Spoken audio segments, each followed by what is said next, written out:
So last week I was on YouTube when I got a notification from a channel I'm subscribed to, and the brothers by the name of Pharaoh said that. And the name of his video is called How They See Black Americans in Africa. Now, the thumbnail is quite interesting because it says a lick. In other words, Africans would see Black Americans as an opportunity in Africa.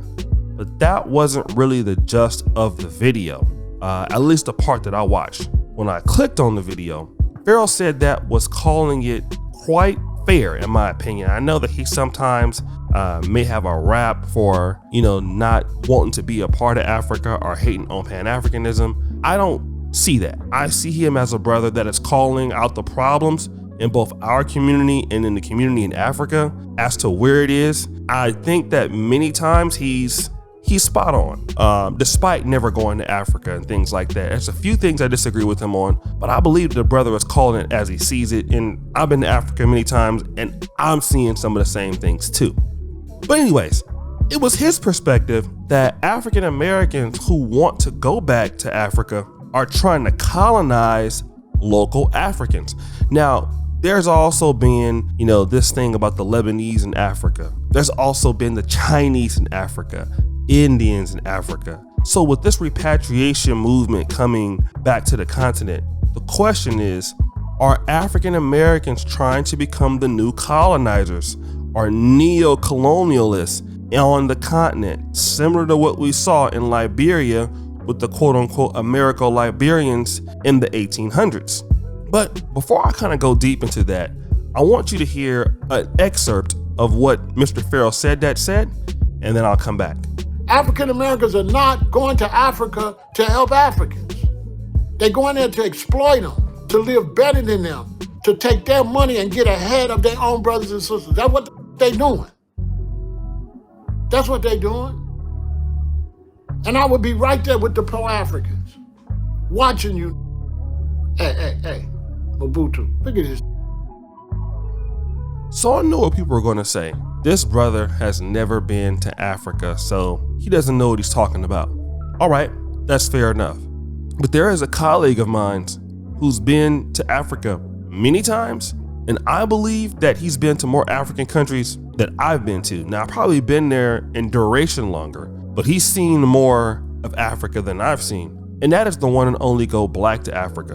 And Go Black to Africa dropped his video maybe like a day later.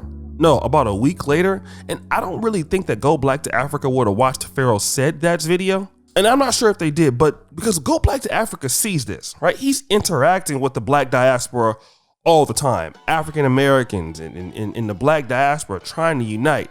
And Go Black to Africa sees the same exact problem that Pharaoh Said That is saying, even though Pharaoh Said That has never been to Africa. And guys, I'm gonna play Go Black to Africa's clips and you let me know what you think. There are those who've come to the motherland and some's got their channels, some don't have channels. And many here that I see and hear have fallen apart. And, some people are gonna say, well, what is your business, Go Black? It's a lot of my business because it's our business. And if it's about creating an atmosphere that you wholeheartedly said you were led to go, then we need to address this. Nobody else is doing it. You've claimed that the white societies that you lived in, that the police officers are killing us. It's you. You say the playing field is not equal, that you can't advance, but you come to Africa and exploit your own people. It's you. You say your governments are corrupt, filled with devils. It's you.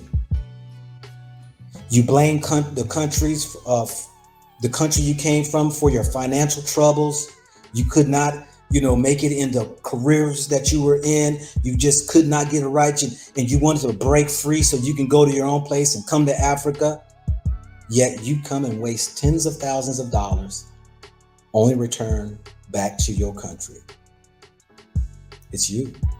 You say your ancestors Your gods guided you and spoke to you to come to Africa. It's you.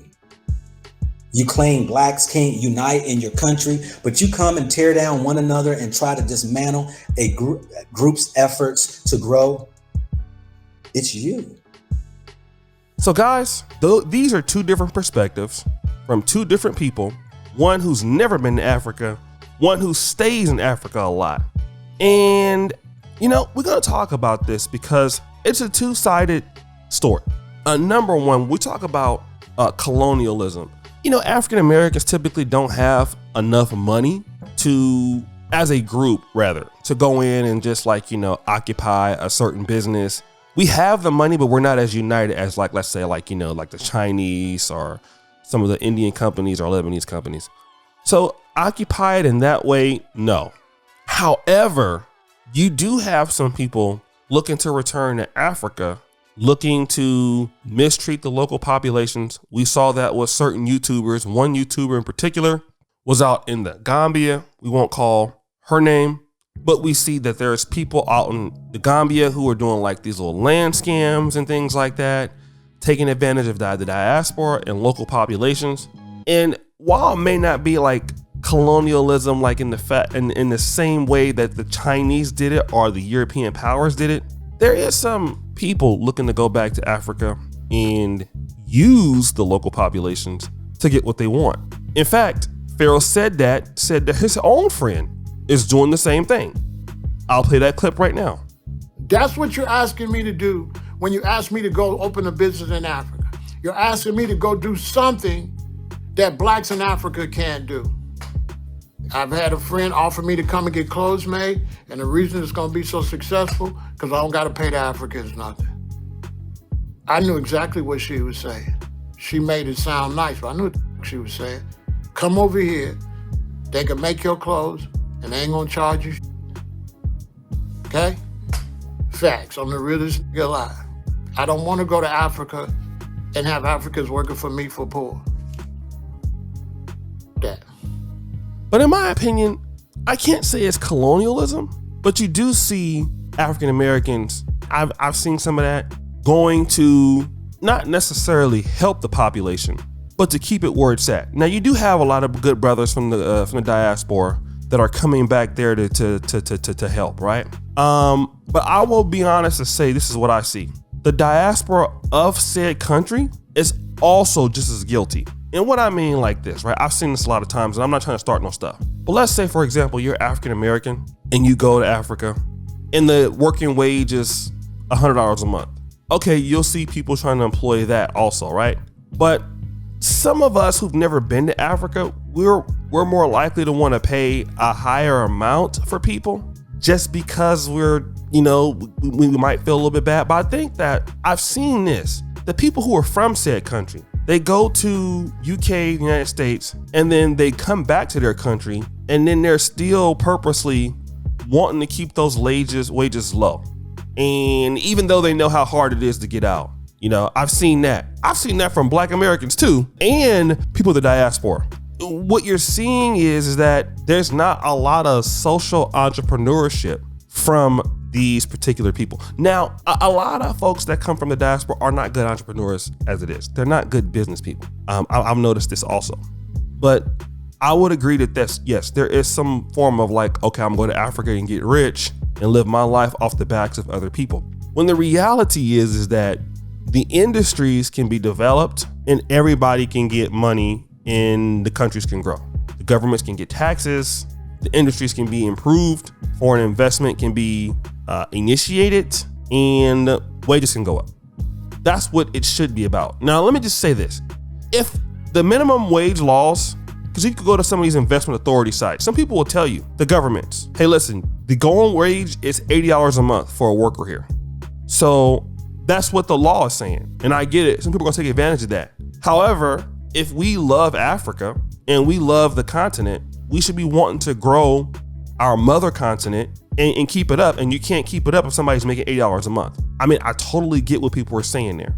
But at the same time, yes, we have people trying to take advantage of the systems.